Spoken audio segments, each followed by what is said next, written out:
Experience. When you hear that word, it means something unique to each individual because there will never be another person who experiences the world like you. But it's not about you. Don't be egotistical. You're not more important than anyone else. You have to stop the coddling and navel-gazing, fall in line, join the tribe. We have to do, Linda. Advice whiplash. It's a term we're trademarking here on the Lawson podcast because the world is filled with advice that shoves people towards something, but then there is a counterwave of information that cognitively yanks them in another direction. Take the above example of client experience. Experience is the marketing currency of all businesses and especially law firms. And unfortunately, marketers are centrally located in Whiplash Town. How can you create a unique, personalized experience to every client at a repeatable scale? How indeed? Maybe you leave the entire law firm behind. Maybe you focus on just the communication, the client service. Maybe rather than sweating over a clock, you pour cold brew as you pour over contracts for a client, all at a fixed fee. That's what we're talking about today on Lawson. Client experience, alternative law firms, lawyers, and lattes. Let's catch the red eye. Lawson, the podcast for law firms. Powered by ConsultWebs. Welcome back to Lawson, the only podcast for law firms that's slow roasted to perfection for a strong pour in every cup. We're here to inform, educate, and entertain the legal community on the latest in personal and professional developments. I am Jake Sanders, the Juan Valdez of Mount Lawson. And with me is guerrilla marketer Che Julius, inventor of the Slappuccino. Paul, what is in a Slappuccino? You know what's in it's 50% forehand and 50% backhand. And all coming at you. That's right in your face. Cold brew, nitro. You can't order it, but we can deliver them. What's on the show today? On the show? Yeah, that thing. We talk about alternative workplaces and law firms of the future. Then we talk to Lawyers and Lattes CEO and tax lawyer Dale Barrett about his new law firm coffee shop in Toronto. And as always, we lean into our guest with 5 questions we ask everyone. Pull up a plate. It's the Hot Takes Buffet. The Hot Takes Buffet is brought to you by a bunch of different places. TheAtlantic.com, Avo.com, Global News. It's brought to you by Slappuccino. It's brought to you by Slappuccino. The refreshing drink. We Slappuccino'd a bunch of articles together. I wanted to kind of walk through the conceptualization of why you would want an alternative law firm and maybe why clients are done with a law firm environment. As a former marketing director at a law firm, I was constantly interested in atmospheric, environmental kind of considerations, where our clients were, what were they experiencing. And that has been taken to a new level with Lawyers and Lattes, which is a coffee shop and law firm first. So I wanted to kind of think of what does the different law firm look like, a remote office. And so I found an article from The Atlantic, and it was called "Do Lawyers Need Offices Anymore?" And the quick takeaway is it's about telecommuting. Lawyers don't need to be certain places, so they stay at home. But the thing that takes a hit is the culture. There's no corporate culture. There's no law firm culture that people can engage with. And so I was thinking that spoke more towards the idea of we can just do it from home. But do you want to? Do clients want to engage with those things knowing that you're not somewhere? I don't know. I thought it was an interesting idea. And then it's paired with some Nika Kabiri rundowns of why clients don't hire lawyers in the first place. Is it because they don't want to go to a law firm? Is it because lawyers smell? Is it because, all those perceived expense, not knowing what the expenses is. So she goes through all those things and comparatively, it seems like you need to think client experience first if you're going to be delivering legal services, because it's a service industry in itself, and the lexicon is broken apart. I mean, that is my idea, is that Lawyers and Lattes takes this conceptualization of a visible presence in the community of a law firm and a lawyer helping, but being of the community. And it takes the ideas of Nika Kabiri and marketing and alternative law firms and just makes it real. So that was my thought in creating all this stuff. But Paul, you had a good thought about the offerings anyway of news articles about alternative law firms. Those aren't even client service oriented. Yeah, most of these are leaning towards the administrative side, the firm side of the equation here. So it's like, you don't need to go to work. You can just telecommute, or we can change the culture of the office by having open office space or, big glass walled things. Sure. Not many of them were from the client side. So I thought it was really interesting that we had a hard time kind of putting this together to find something that really addressed that.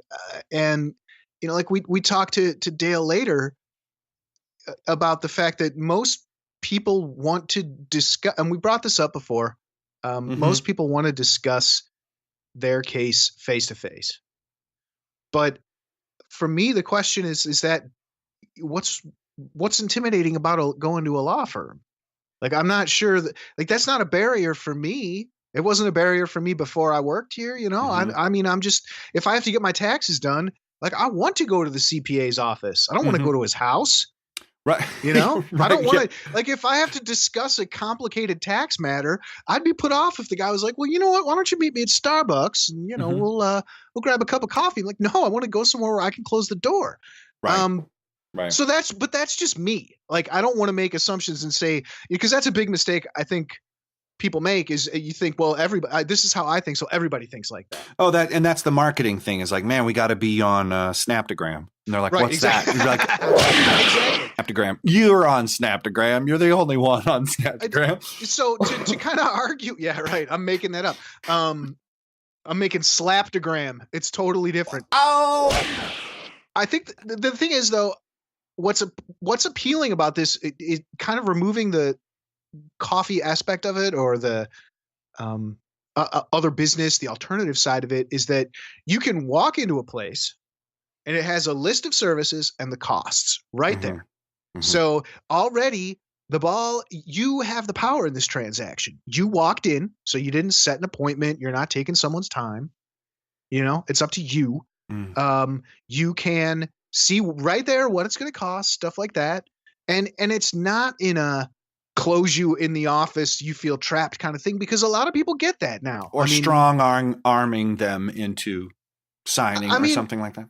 Yeah, definitely. I mean, unfortunately, there's that, car lot aspect sometimes. Oh, you got to close these cases. Let's not fool ourselves. But that's not the problem. Wanting to close cases, wanting to sign deals, that's not a problem. I'm not telling you to not do those things. I think what you point out is, what came to mind is calorie counting on McDonald's menus and stuff like that. They didn't want to put that on there, but the market wanted it because they knew it was behind people's thoughts. Whenever I was looking at this, I was obsessing about the hidden calorie counts inside of these things.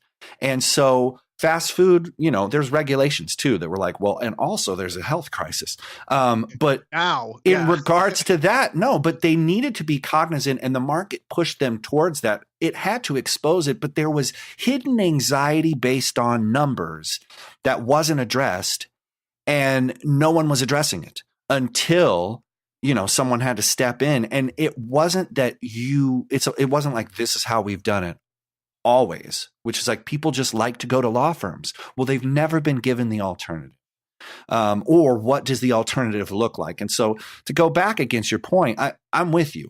I think if I'm going to a law firm, I feel like legal stuff is happening there's the touch, there's the feel, but that's atmospheric. It's a marketing decision that is a differentiation point for whoever wants to take this seriously in their law firm, no matter the size and no matter how it's delivered. But you can't fool yourself to think that people want to do this, in a car in a parking lot at King Supers, or like depends on what your situation is, man, and how quick you need this prenup. But yeah, I'm not. But the point is that it can be quick and dirty and remote and a kiosk based and just teleconferenced and fly by night and just drop it in a parachute law. But that doesn't get to the human part of sitting down and conducting a cultural exchange, a social exchange of faces and facts and feelings. And those things are in place wherever you are, wherever your law firm is, whatever you do. You don't have to have a cappuccino machine. You don't have to have a valet, staff. You don't have to have any of those things, but you just have to be cognizant of it and be thoughtful. And the future belongs to those people who are thinking that way, not in an alternative way. I don't want you to start, cutting people's hair in Office Depot, even though that might be cool. But it's not about start using their chairs. Go set up back there. So what do you want? What are you looking for? Yeah, somebody's holding a mirror. I have to pay this person to hold a mirror. I think what we're getting at here is that there's two ways to kind of design this experience. And I think that's what we're looking at is we're talking about this the client experience. Yeah. The traditional way is very much drawn from the administrative and firm side, the lawyer side. Right. I need to work in an office because that's where all my stuff is. So, that's where we have our assistants and the paralegals and all the books are here and everything is here at the office. Coat rack. Yeah. And so when you come in and meet me, it's going to be in an office because that's where I work. Mm-hmm. The other side of it now that people are starting to say is, but you know what? What if we designed something where it made the clients feel more comfortable and they would want to go there first, and you design how you work around that. Mm-hmm. And then serve coffee. Stay tuned for more goodness from Lawsome after this message.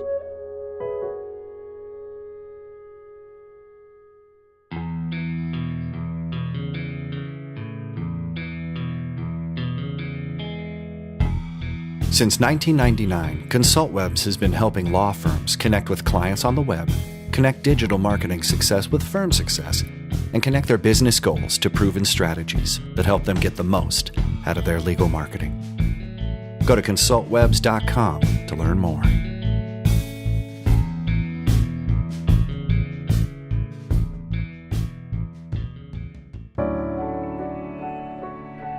And now, for a Lawsome interview. Dale Barrett is the best-selling author of Tax Survival for Canadians and the principal of Barrett Tax Law, a national tax law boutique. Educated at McGill University Law School, Dale holds degrees in both civil and common law and has been practicing for over 11 years. In October 2018, Dale, along with his co-founders Simone Barrett and Tara Steinberg, opened the Toronto cafe Lawyers and Lattes, where they offer everything from wills and incorporation to more complex litigation, all within the relaxed setting of a hip coffee house. In addition to the a la carte legal menu, once a month the lawyers provide pro bono services, and in the future they have plans to host LSAT prep courses. It's this unique approach to legal services that caught our attention, and Dale has graciously agreed to join us for a cup of coffee today on the show. Welcome to Lawsome, Dale. Thank you very much. So explain the origin story of Lawyers and Lattes, why a law firm plus a coffee shop, and then discuss what the reaction has been from the legal community in Toronto and clients. Yeah, good question. The origin is I wanted to change the way that legal services were offered, and I was looking for something new, something retail. I wanted to reinvent sort of the Main Street law firm. And when I was coming up with different ideas, I figured, the most comfortable type of place, the place where people are most comfortable is a coffee shop. People go there to hang out and to relax and to get a pastry and a latte. And what better environment would there be to provide legal services? Most law firms are in big buildings, and people are dressed very formally, and they're a bit intimidating and stuffy. And I wanted the exact opposite experience for people. So the coffee shop law firm was born. That's awesome. So lawyers around the Toronto area, are they kind of scoffing at the biscottis that you're offering over here, or are they interested? No, our biscottis are delicious. Metaphorically speaking, I just wonder if I hear you. Yeah. We've had a really interesting reaction from the legal community. I'd say the first couple of weeks, even before we had a sign up, we had opened our doors, and probably 70-80% of the people who were walking through the doors were lawyers. And in October, people hadn't heard about this, and the legal community hadn't heard about it yet. Some of them were lawyers who were competitors of ours, just coming in to see what was going on, and what was this place, and how could it possibly make sense. And there were plenty of other lawyers who were very positive about the idea, and were starting to ask about how they could get involved. And in fact, a lot of those lawyers who wanted to get involved, they're now working for the firm. So besides the lawyers that we have on staff sitting there available for in-person consults, we have a team of other lawyers who are available to do absolutely anything.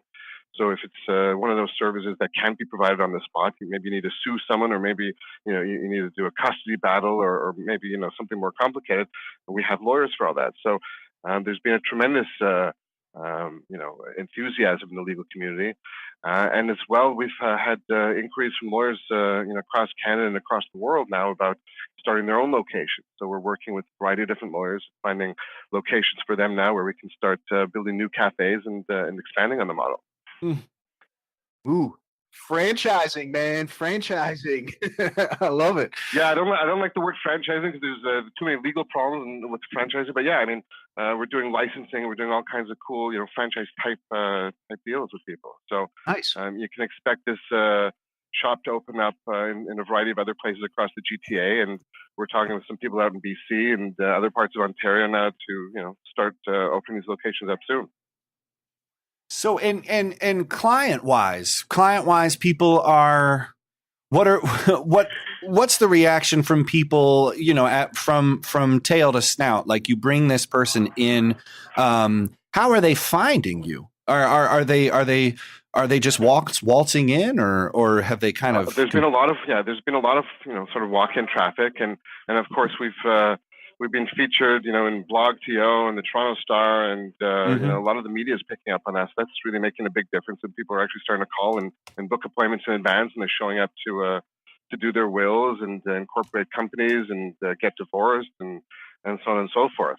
But the client reaction has been really, really overwhelmingly positive. Had some people come in.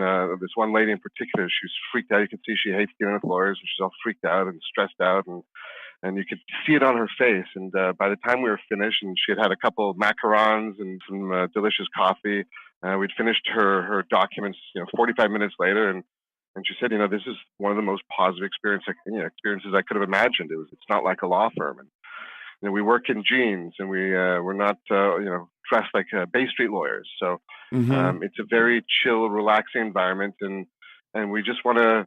And we seem to be accomplishing this. We wanted to take the stress out of procuring legal services. It's interesting you talk about taking away the stress and breaking down these kind of traditional formalities and stuff. And the one thing that stood out to us was that fixed fee legal services. That's Yes. I think a lot of people are very much like, I don't want to talk to a lawyer because I don't know how much it's going to cost. So being straight up with them about that is I think a good way to break that down. But I'm curious, like, how do you figure out the rates? And is there any kind of question? Good question. There's no sort. I haven't seen any sticker shock. Our fees are actually fairly low in comparison to most firms out there. So for $349, you come and you can get your will done, and the will, if you need it, includes up to an hour of lawyer's time. So the way we determine the fee structure is by how much time would likely go into one of these fixed fee services. And, if it takes a little bit too long, so it takes a little bit too long. But most of the time, I'd say 95% plus, things can be done in the exact sort of amount of time that we've allocated for those services. And with that kind of transparency, people, clients are very happy with that. No one likes to get into a taxi ride and not see the meter and just, know they're going to be billed at their destination. People want some predictability and some transparency. So most of what we do is on that basis. And of course, there's certain things that can't be done, in a fixed rate. How much does it cost to sue someone? How much does it cost for a very long, challenging divorce process? So these types of things, unfortunately, have to be done on an hourly basis. But the vast majority of what we do is fixed rate and predictable and super simple. That's cool that there is no sticker shock, because it's weird to see something that costs $600 something on a menu. I wonder if then that makes somebody say, well, I'll just get a cup of coffee, and you probably push more coffee because there's a $600 thing on the menu. Yeah, I don't think marketing if someone wants to get an incorporation done, I don't think they're going to not do it because of the fee and get freaked out and buy a coffee instead. If you want to get an incorporation, you're going to get an incorporation, and you'll probably do a little bit of research to see what other people charge, and you'll see that our fee structure is well within the range of what should be charged for these services. I want to take part of what I wanted to do is take the mystique out of and the smoke and mirrors out of the practice of law. It doesn't have to take 3 weeks to get something done, and you don't have to sign 50 agreements and make many $1,000 deposits into a trust account to get simple incorporation done, or to get your will done, or to get a prenuptial agreement. The fee structure that we've selected is designed to make sure that when people come in and they see the fees, that they are reasonable, that they're not going to be freaked out and just want to buy a coffee instead and not want to go elsewhere. So, but it kind of leads into my question. It's an alternative business model you guys have here, because you talk about your pastries and stuff. And so Yes. The alternative business models are everywhere. It feels new, but remixing and mashing existing ideas together to make something new is like the remix culture that we live in. How do you strike the balance between the coffee shop and the firm? Like not running a cafe too much, but then not being too much of a law firm. Is that a balance? There's no balancing as far as I'm concerned. Everything has to be done right. Okay, so the coffee shop has to be done right, and the law firm has to be done right. So we put a lot of energy into designing our systems and designing our processes and procedures and our menu and finding the right pastries and designing the right legal services. So a lot of effort and attention went into absolutely everything. So I'm not over concerned with one side of the business versus another. At the end of the day, it's a law firm.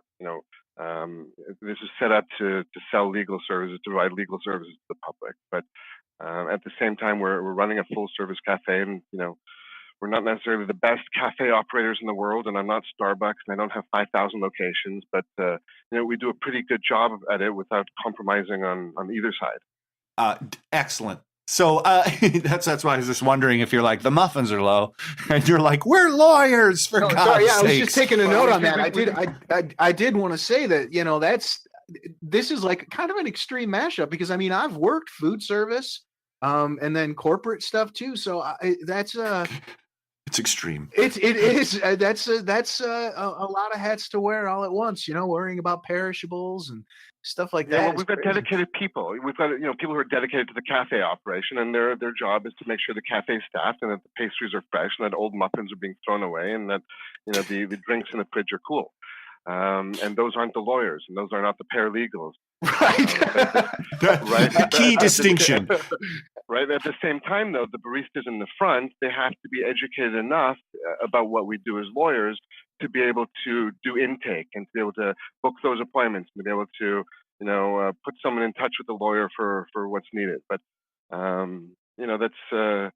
it's just a little bit of training that's involved with the baristas and the cafe staff. That's pretty cool. And that's a great attitude. That's super cool. And that's what kind of the next question is about, is distilling that a little bit. What are some ways that our listeners could take that mentality to their traditional firms? They may not be able to buy a cappuccino machine or go full flat fee right off the bat, but lawyers do have to differentiate to survive these days. So do you have any advice? It's a good question. It's tough. Other than going and competing against me and opening another cafe, there's other lawyers out there who are in the Walmarts. There's a firm called Access Law, and These guys are in Walmart, and they provide sort of walk-in service, and it's not done on the spot like we do, but it's a lot of it's fixed rate pricing and is predictable and accessible. So I imagine, and then of course there's Jane Harvey.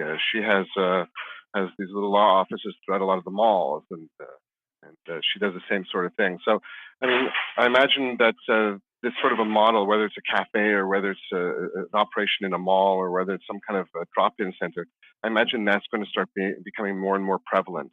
And as soon as people are more used to seeing this type of a law office, I think that a lot more people are going to start expecting it. So I guess the advice to typical firms is, either keep doing what you're doing really, really well, so that you're sort of beyond the competition, or make sure you're in a niche area where you don't have to worry about the model changing, or you better figure out ways to change and to start providing flat rate services without a lot of complication, without a lot of red tape and hurdles. Otherwise, people like us and Access Law and the Jane Harveys of the world are going to start taking over the space, at least for all the commoditized type of legal work. Sure. And one thing too, I don't want people to get too caught up on the flat fee thing. It's probably a whole show in itself. But I think something that's cool that you've done. We read in the Clio legal survey from last year that most legal consumers, when it comes down to discussing the details of their case, they want to do that face to face. And I think you've addressed that in a unique but a very smart way. Like there's you're not going to move everything over to a teleconference or something like that, because people don't want that. So you've given them something that's you've made something where they want to approach you. You've taken down some of those barriers that maybe would prevent them from doing that. So that's absolutely cool, man. That's really cool. Wrapping up, how can people learn more about you, Dale Barrett, and Lawyers and Lattes? Well, they can go to our website, lawyersandlattes.com, and there's all kinds of information there. And besides the LSAT courses that we're going to do and the pro bono Saturdays that we offer, we also offer a tremendous number of seminars. So every week or two, there's a free seminar on a legal topic or another. So everything from dealing with your landlord to drafting wills to starting a business or how to deal with the Canada Revenue Agency. So people can go onto our website, or they can come in person, and they can register for these seminars, and we'll give them a nice refreshment when they come, and they can sit down, and we'll try to make a certain legal area less boring and more understandable to them. And the idea really is to, I wanted to make a community law firm, not just some, law firm that sits on its own that sort of feeds off the community, but a law firm that also gives back. And we've got space available. People can come and use our space. And they can come and work at our cafe, and they can come and learn, and they can come and do seminars. And we've got a law library that's accessible to the public, so people can come in and they can, educate themselves. They may not want to hire a lawyer, but they may want to come in and read our law book, and that's great too. So the idea really is to make this a community firm and bring the community in and get them involved. So that's why we have the seminars and the pro bono and the LSAT courses that are upcoming. 5 questions we ask everyone. Number 1, yes. What was the last book you read? Oh my goodness, probably some boring tax book. I think it was. Nice. It was about judicial review. It was about fighting the government agencies when they make poor decisions. Right on, man. That's the spirit. Okay, number 2, what is your favorite place? Oh, my favorite place. I think it's probably Barcelona. Oh, sweet. Number 3, what sites, blogs, newsletters, or podcasts do you regularly check in with? I read a lot of news, so I try to read as much news as I can. I read a lot of CNN. That's probably my go-to place, but CNN, and I read a lot of the lawyer stuff, like Lawyers Daily and that sort of fun stuff. And I've actually started writing for them as well. Hey, cool. Congrats. Nice. All right, number 4. If you were stranded on a desert island and could only pick one condiment to take with you, what would it be? Ooh. Can I pick tomatoes? Absolutely. There you go. It's got to be tomatoes. Versatile. All right, last one. Number 5. After a long day or a long week at work, how do you relax and unwind? A little bit more work. Really? There's a certain amount of stress with the amount of work that I have to do. So the more work I get done, the better I feel, because I know it's not looming over my head like the sword of Damocles. Yeah. But when I'm not working, I've got 3 kids, and I love these kids to pieces, and I try to spend as much time with them as humanly possible. For show notes, links, and info, go to thelawsonpodcast.com or follow us on Twitter or Facebook. Be sure to leave us a review and rating in iTunes or wherever you find the you listen to. Until next week, stay Lawson.